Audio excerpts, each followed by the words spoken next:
Good day. It is a not so nice day out. It's cold, it's rainy. It's a pretty nice weekend, but it's just been a rainy week.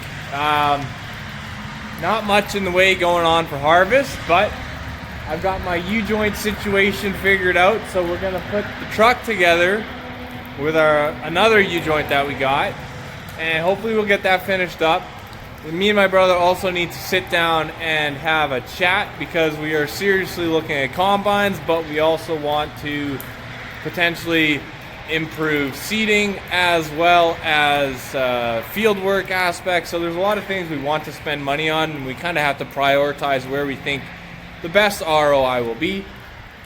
And then from there, not really sure where the day will take us, but let's get this U-joint put together. Sucks that it's outside. I got a bit of a tarp shelter set up so that I can still work without getting too wet.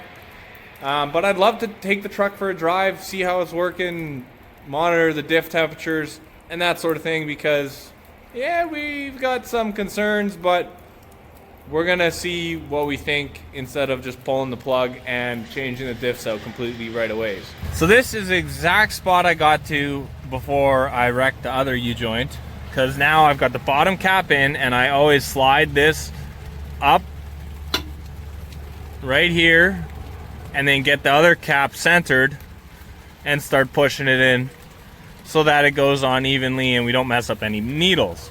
And when I slid that up, the bolt dropped out of this hole, so we're not going to do that again.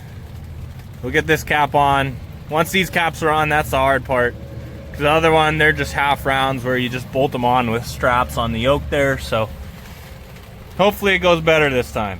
All right, we got this on. It's a bit tight though when you spin it, which is pretty par for the course. So like I always say, we'll just tap on the ears here. Oh, so much easier. It just lets everything settle in where it wants to. That's perfect. All right, we are going to grab a wrench, reposition the Zerk, which this double Zerk, these things are amazing. I love them. We'll reposition it so it's easy to grease, and then we'll throw it on, untarp this thing, and take it for a drive. And just like that, with doing my best to not get absolutely soaking wet, it's all back together. Let's clean everything up. Back together. We got it all greased, cleaned up the area. Now we're gonna take it for a drive. And I kind of got, well, two main concerns, but they both kind of are similar, revolving around the health of the diff. First one is that when Andrew was taking off from that red light, he shifted from first, and then it goes to fourth, and then it just popped. And first concern there would be, did the diff pile up inside and it just came to a grinding halt on the diff and that's what blew the yoke? I don't think that's the case, but with what we saw inside the housing, makes me wonder. And then the other thing is just how long the housing will last and everything inside. But we're gonna take it for a drive now and see how it performs. We got our diff temps on the display right there, and now we'll go for a bit of a drive. I'm not sure how long a drive I'll go for. It is quite a terrible day out, but I'll just make sure I feel confident with it before I give it the green light. Diffs are heating up uniformly. It's driving nice and smooth, not clunking. So now when I park it, I will check the diffs, see if there's any leaks, and then hopefully I'll pull it in the shop yet today and just give it a quick grease job. And then it's kind of good to go for the next month or two of hauling. Since it's been so crappy out, I've got a lot of the big repairs done. Still waiting to harvest, and kind of running out of things to do, and I don't really want to work outside, so we need to clean the shop. It's kind of, well, when the weather sucks, it's a good play area for the kids, and with harvest, things get used and don't always get put away properly. So we're gonna do some cleaning in here.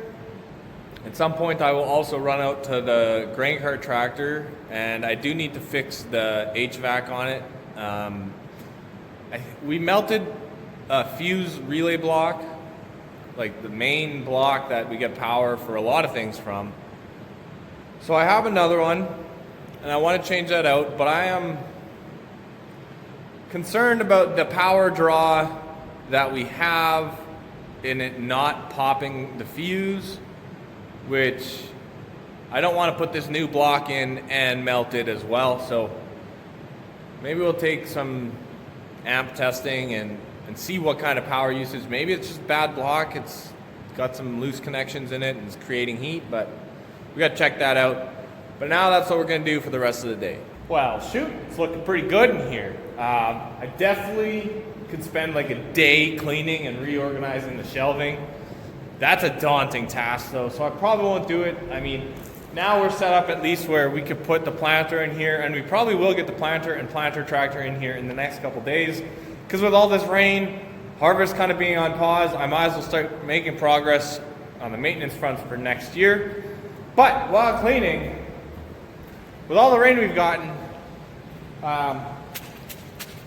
there's a few spots that consistently just let tons of water in because we get enough rain, the subsoil moisture rises, goes underneath the barrier and comes into the shop. This side floods fairly decently, as well as that front corner. We get a lot of rain in here when the water levels come up. So I think, because the biggest issue is combating moisture in the shop, humidity. If we have humidities in the 90s, we just got issues with everything. So we're gonna go out to the other side of the shed, or the shop here, and use a Kubota, I think, and try to create a ditch, lower the soil water profile enough that we can get it draining out where it needs to go instead of coming into the shop as overfill. So here's what we got going on. We've got some drain tile running from here on some 1 inch or 2 inch clean all the way down to that big bin. That's draining out this area. We stopped here because we ran out of time last year and we needed to do some work to this area before we could, you know, put the tile in. So now I guess we're doing that, which will involve just from here all the way over to there.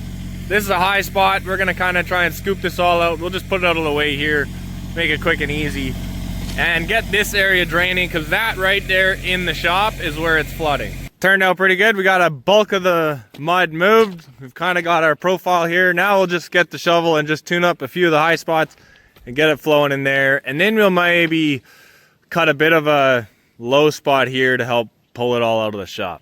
Something like that. And just like that, we got our ditch done.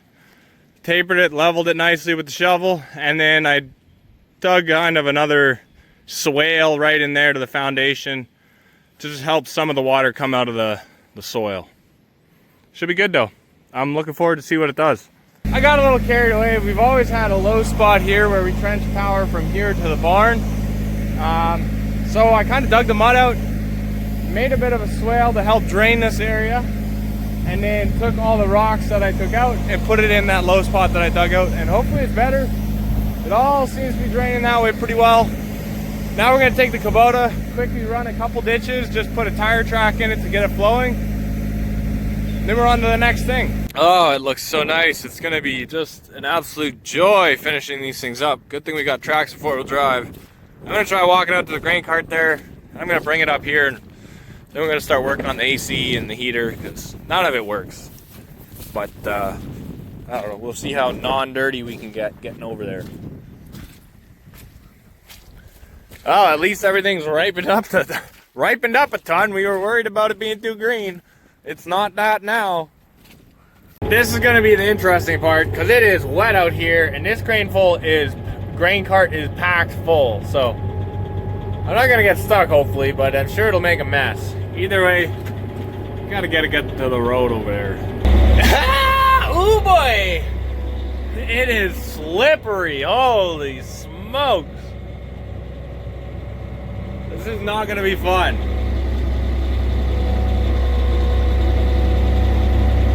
At least the track is slipping and not the drive wheel in the track. That's best case scenario, because then we don't have to worry about it. If you're slipping but the track isn't, then you got issues. Oh.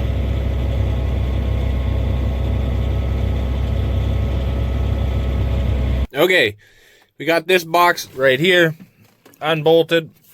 We are gonna unplug it, all these connectors, switch it out with this box, and then while we have it apart, we're just gonna check some wiring, solely based off the fan circuit, because only this is going dead. Check some resistances, and then put the new one on. I'm just quickly running and moving all this stuff over to the new block here. And we're not going to use this relay or fuse, and anything else that looks bad we're just not going to use, and put new stuff in here. So I'm thinking you obviously don't get heat like this without something else going on. It's not likely going to be just in here. So then you look in here and you can tell, oh, that pin got hot. You look at the connector, this one's burnt. So we're going to have to change the connector, get a new plug. But we're going to open up this panel, take out this, and see where that yellow wire runs to, because obviously it runs to this, because that's what's popping it. So let's see if we can't find a problem back here to solve what happened down here. The only options for that wire is it either goes up here to here, which we got our multimeter and we can check continuity, see if that's the wire, and the other option is it goes to the back into the fan motor, which that would suck and is a bit more involved to open up, but we'll get in there if we have to. So first thing we're gonna do, test this. We'll unplug that, and then we'll just put our multimeter on this wire here, touch it down there, and see if we have continuity. So I tested the wire going from up here down there, and it was like 0.2 ohms of resistance. Perfect. Nothing wrong with the wire, nothing causing it to draw more amps or create more heat than it should. Then I called the dealer, spoke to a guy at the dealer there who knows his stuff. And apparently on some of the older Rogators and Terragators and some of these tractors, they had experienced melting the fuse instead of popping it on the HVAC controls, because it was a 30 amp mini or regular blade fuse, and it would draw like 26 amps constantly, and it would get really hot, so it would melt it, but it wouldn't be drawing enough to pop the actual fuse and stop it. So I'm hoping maybe it was just old and the connection wasn't so great, and it finally just melted. And once it melts once, then it gets worse from there. I also melted 2 relays out of that, and I think I have replacement ones in my combine, so we'll take a look for that.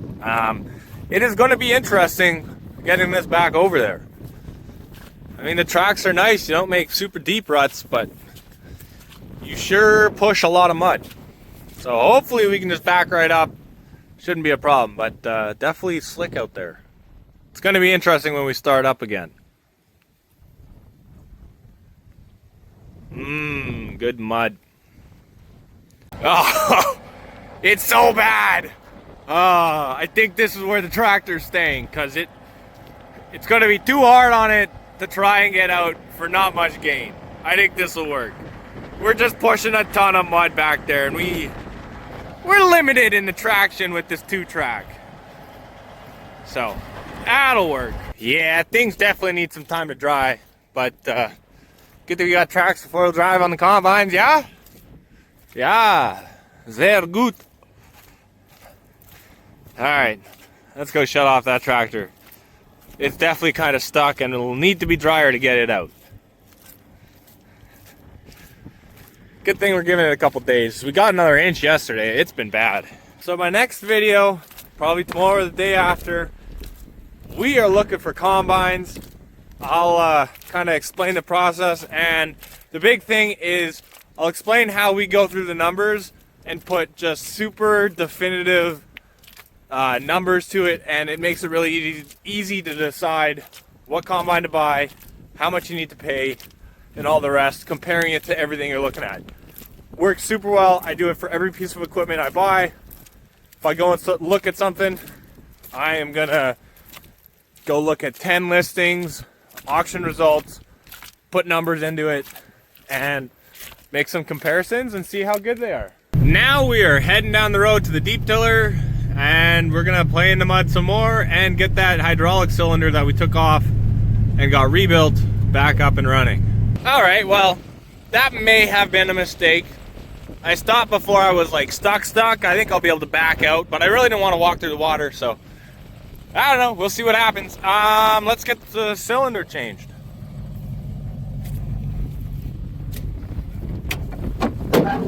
It's in this plastic bag. Nice. That was easy. Now we just got to hook up our hydraulic lines and try and drive the truck out of the field. All right, there we go. Let's get out of here. Shoot, that sucks. We'll give it a couple more tries and then we'll call my brother. That sucks.